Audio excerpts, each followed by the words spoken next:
I still remember the moment as if it happened yesterday.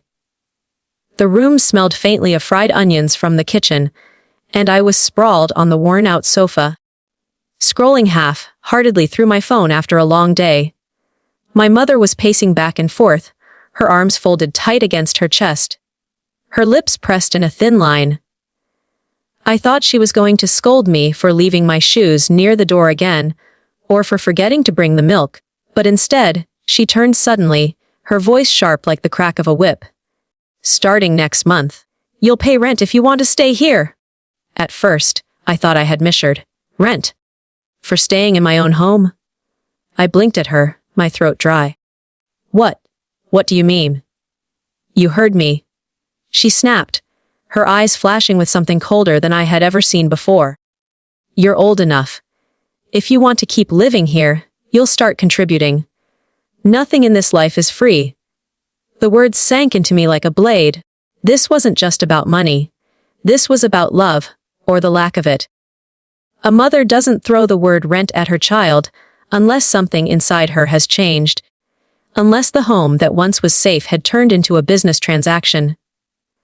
I wanted to argue, to remind her of everything I had done for this family. I wanted to scream about the nights I stayed up late helping her when she was sick, about the dreams I had postponed to be by her side, about the way I always tried to make her proud even when I failed myself, but the words stuck in my throat. Instead, I just nodded, numb, and whispered, "Okay." That night, I lay in bed staring at the ceiling, feeling the weight of betrayal pressing down on my chest. The house felt unfamiliar, like a stranger's walls closing in on me. For the first time in my life, I realized that maybe my mother didn't see me as her child anymore, just as a tenant. And something inside me cracked. The days after her outburst were worse than the moment itself. Her words didn't just end there, they multiplied.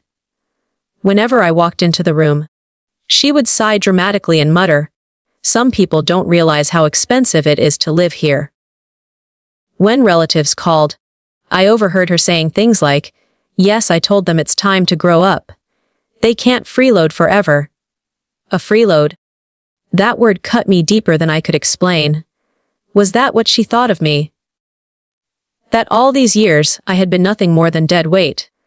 I tried to remind her of my contributions in subtle ways. I brought home groceries, helped clean the house, fixed things when they broke. But she brushed it off as if those things were nothing. She started comparing me to others. Cousins who had their own homes, neighbors who sent money to their parents, children who had become doctors and engineers. "You think you're doing me a favor by being here?" she asked one evening, her tone dripping with disdain.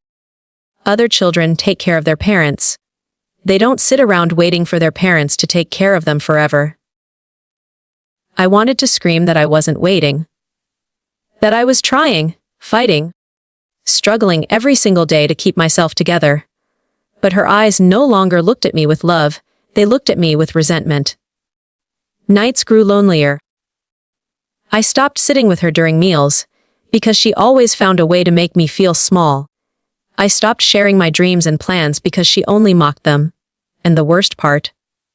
Somewhere deep inside, I still craved her approval, still wished she would suddenly hug me, laugh, and say, "I didn't mean it, you're my child.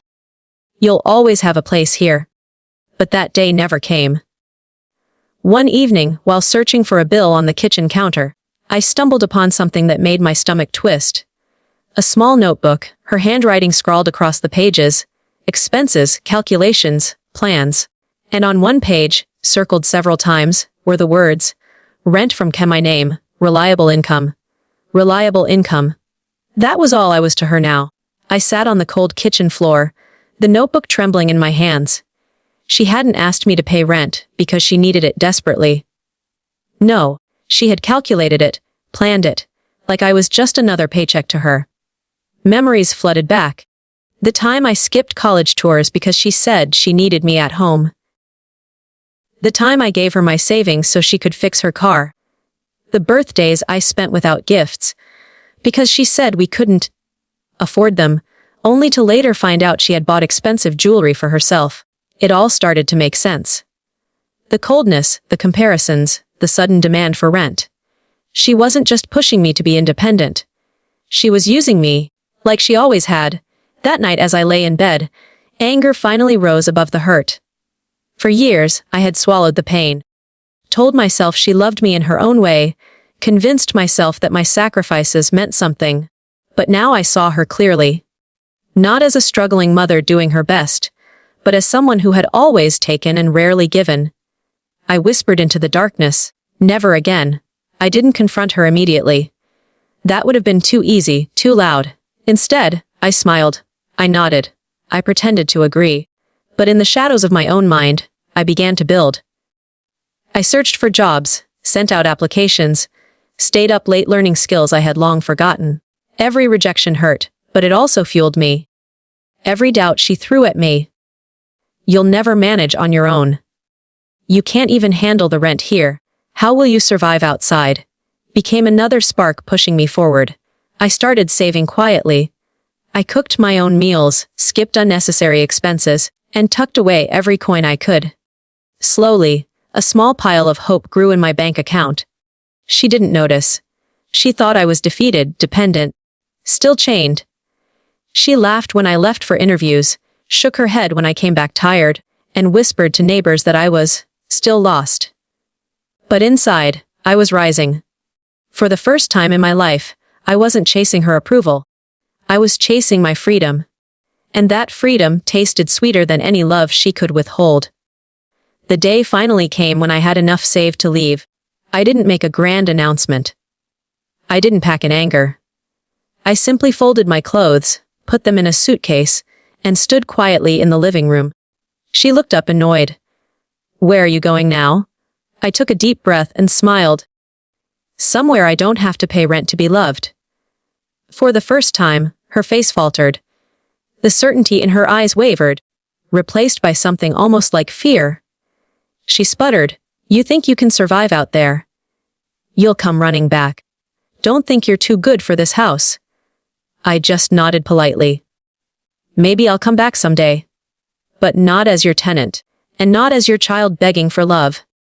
I'll come back as someone who no longer needs your approval." And with that, I left. Days turned into weeks, and weeks into months. Life wasn't easy, but it was mine. My job grew stable, my savings grew larger, and my confidence grew stronger. I found friends who treated me like family, mentors who believed in me, and moments of peace I had never known under her roof. And the sweetest revenge of all: silence. I didn't call to update her. I didn't return to prove her wrong. I simply lived well, laughed harder, and thrived without her shadow looming over me. Years later, when she tried to reach out, guilt heavy in her voice, I listened politely but kept my heart guarded.